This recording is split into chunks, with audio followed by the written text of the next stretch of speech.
Hola, mi nombre es Anneli Buré Reyes. Yo soy una neuropsicóloga clínica con un doctorado en neuropsicología. Trabajo para la Universidad de Miami. Soy originalmente de la República Dominicana y crecí, me eduqué en Puerto Rico y ahora estoy trabajando como neuropsicóloga clínica en la Universidad de Miami.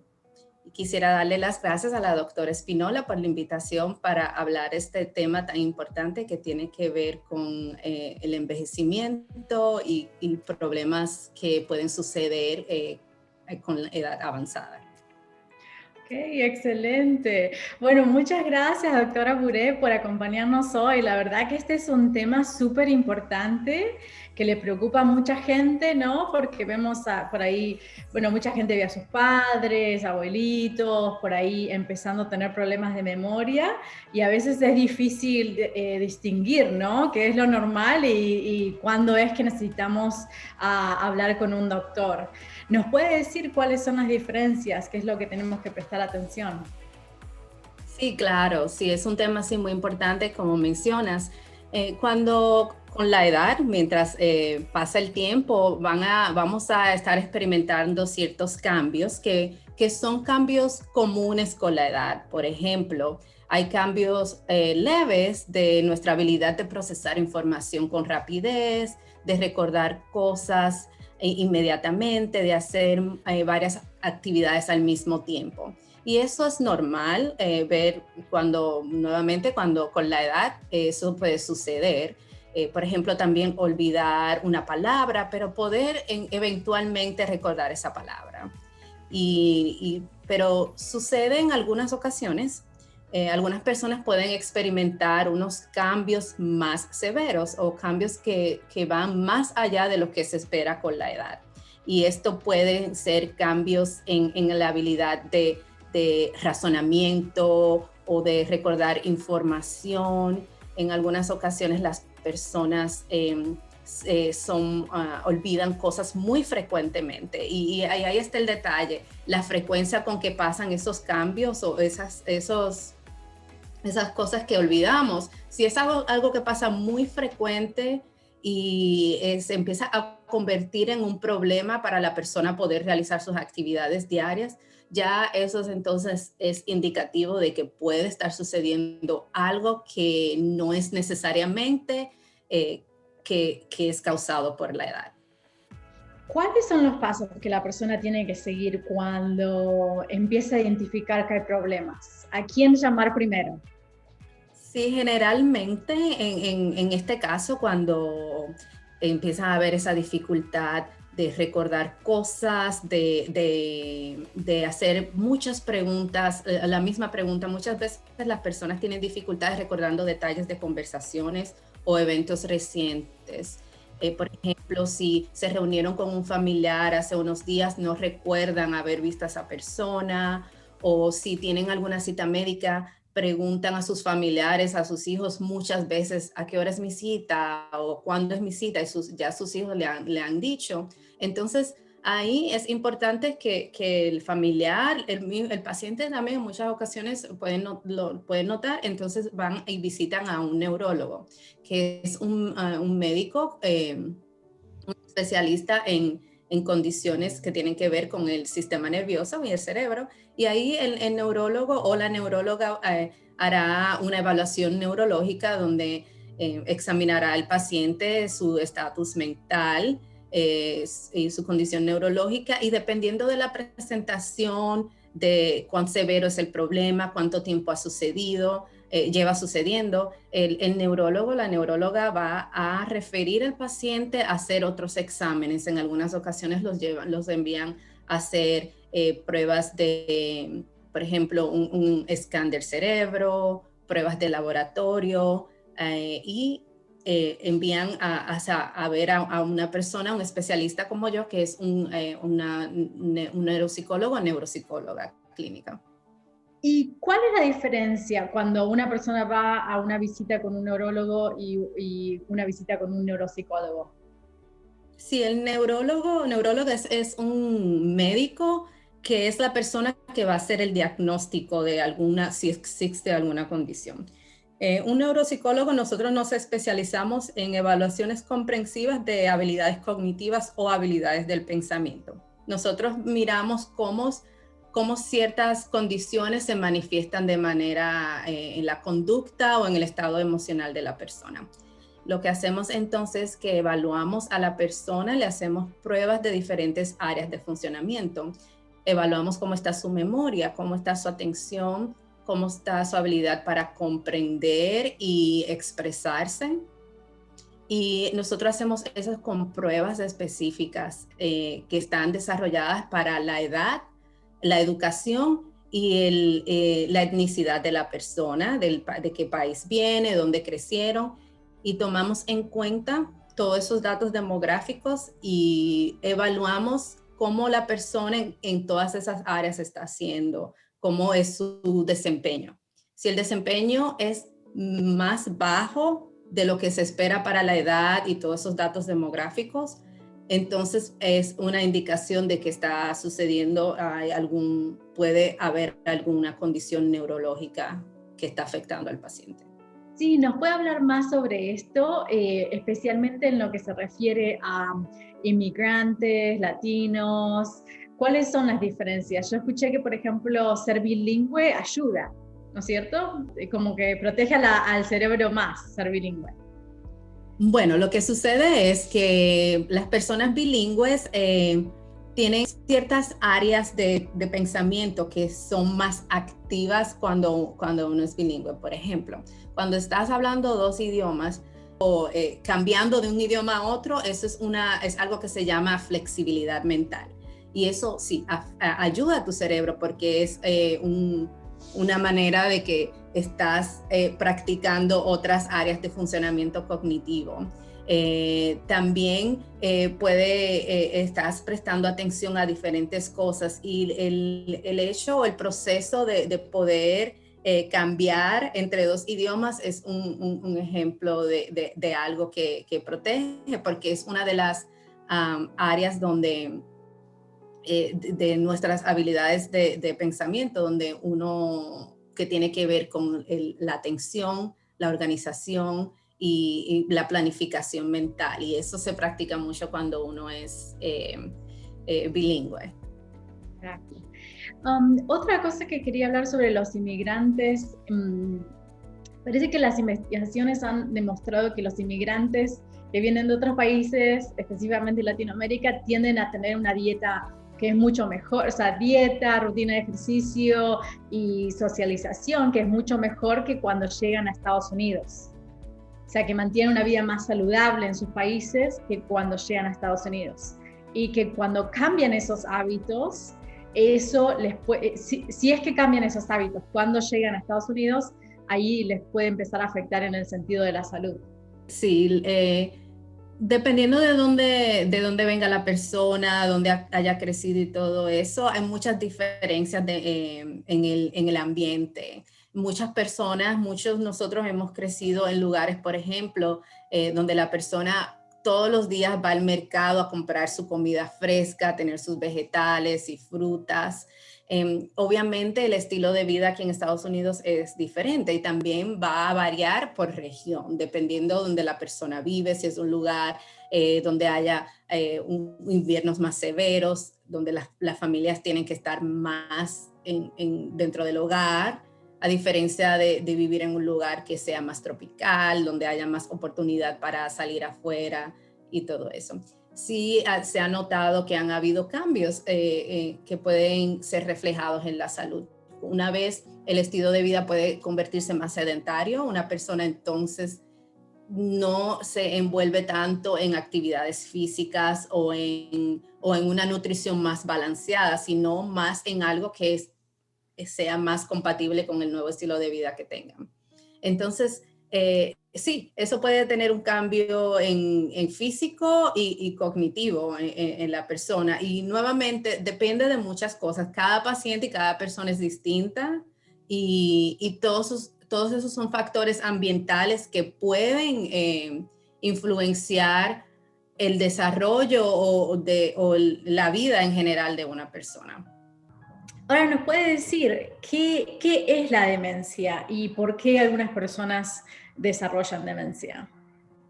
Sí, la demencia es un síndrome, que quiere decir que es un conjunto de síntomas que son causados por cambios a nivel cerebral, del funcionamiento del cerebro, en donde los aspectos cognitivos, cuando hablamos de aspectos cognitivos, tiene que ver con habilidades de pensamiento, cambian significativamente. Generalmente de demencia se ha definido como un cambio en memoria y también alguna otra condición o algún aspecto cognitivo que tiene, puede ser el lenguaje, la atención y la capacidad de una persona para organizar o planificar cosas. Y nuevamente, estos cambios afectan la habilidad de la persona para continuar llevando a cabo tareas diarias independientemente. Estos cambios pueden causar entonces que una persona se vuelva dependiente de otra para poder para poder hacer cosas, por ejemplo, manejar, pagar cuentas, hacer sus citas médicas, hacer sus cosas en el supermercado, manejar sus finanzas. Debido a esos cambios de memoria y alguna otra parte cognitiva, eso entonces puede afectar la habilidad de la persona para ser independiente. ¿Nos puede hablar más en detalle de Alzheimer's? Sí, cuando hablamos de demencia, la demencia puede, como había explicado, que es el síndrome donde hay esos cambios en habilidades de pensamiento, la demencia puede ser causada por varios factores.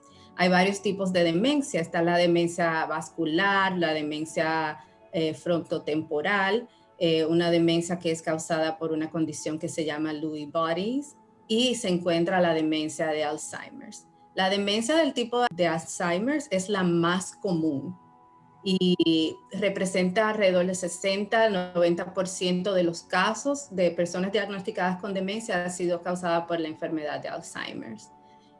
También se ve generalmente alrededor del 7% de personas entre las edades de 64 y 74 años de edad pueden estar diagnosticados con Alzheimer, y mayormente entre las edades de 75 y 84 años.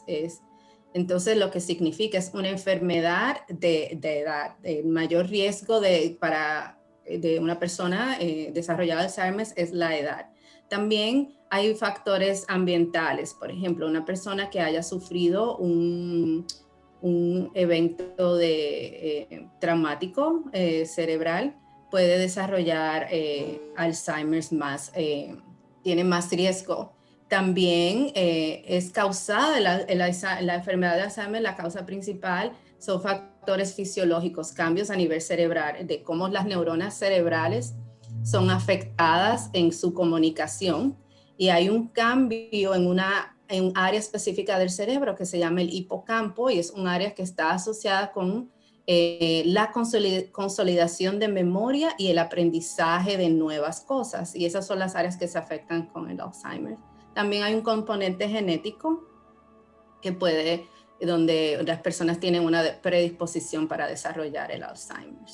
Entonces, una vez que una persona visita al médico, al neurólogo, como habíamos mencionado, y se realizan todos los exámenes, incluyendo la prueba neuropsicológica, nuestra evaluación comprensiva. En algunas ocasiones, y dependiendo, muchas personas van a presentar síntomas de manera diferente, y generalmente es la inhabilidad de recordar cosas, y mayormente de aprender cosas nuevas, de retener información. La persona puede presentar dificultad con la orientación, no recordar la fecha, el año, el lugar o dónde se encuentran. Pueden confundirse dónde se encuentran. Se le hace difícil reconocer lugares familiares, por ejemplo, lugares que visitan frecuentemente. Y esas son cosas que van a empezar signos o señales del proceso de la enfermedad de Alzheimer. y mientras va continuando pueden aparecer otros síntomas físicos también, emocionales o de conducta. La persona puede empezar a reflejar cambios en su personalidad, como por ejemplo no tener deseo e interés de hacer cosas. A veces las personas nos cuentan que sus familiares eran una persona que eran muy conversadores y sociables, entonces las personas empiezan a ser un poco más retraído y no participa en actividades sociales de la misma manera que lo hacía antes. ¿Cómo podemos ayudar a una persona que está diagnosticada con Alzheimer's? Bueno, principalmente, obviamente, el apoyo de la familia es algo primordial y muchas veces cuando vemos los pacientes vienen con sus familiares, sus hijos, esposa, esposo. Y lo más importante es que ese familiar, los familiares deben buscar información acerca de qué es el Alzheimer's, qué se espera de una condición como el Alzheimer's, y también tener en cuenta de que cada persona es diferente.